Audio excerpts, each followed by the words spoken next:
नमस्कार हो सोलापूरकर. हे बघा तास एक खूप बोर झालं होतं. प्रतीक्षाला विचारले तर प्रतीक्षा म्हणली मस्त झालंय. मग काय तेवढ्यात तास संपला आणि आम्ही बाहेर आलो बघा की करत. मग त्यानंतर काही कारणांमुळे आमचे तास कस्तुरबाईमध्ये होत होते. तर हे बघा कस्तुरबाईचा नजारा.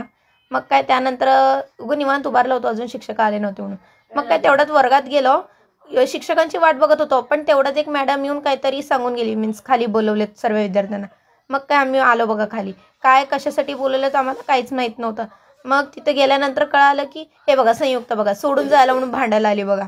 मग काय नंतर कळालं की आम्हाला ते हर घर तिरंगाचं जे आहे 13 तारखेपासून, तर त्याची सुरुवात करण्यासाठी आम्हाला बोलवलेलं आहे. मग काय बघता बघा गर्दी काय भरपूर झाली. तर काय सर्व कॉमर्स आर्ट्स अँड सायन्स सर्वच होते.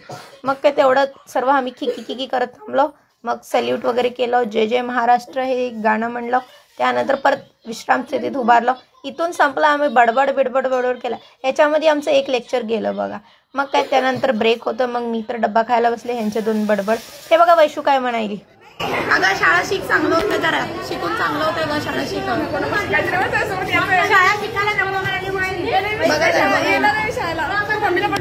हिने एक वेगळंच मजाक करते बघा. मग काय त्यानंतर आम्ही क्रिकेट वगैरे खेळलो होतो. त्यानंतर चहा पिण्यासाठी थांबलो बघा. हे आमचे क्रिकेटचे सर आहेत आणि ती प्लेयर आहे आपली. मग काय हे बघा वैशू पण आहे बघा. मग काय त्यानंतर आम्ही चहा वगैरे पिल्लो आणि घरी जाण्यासाठी निघालो बघा. हे बघा 7:30 वाजले. मी घरातनं सकाळी 7ला निघले आणि मी 7ला पोचले बघा घरी.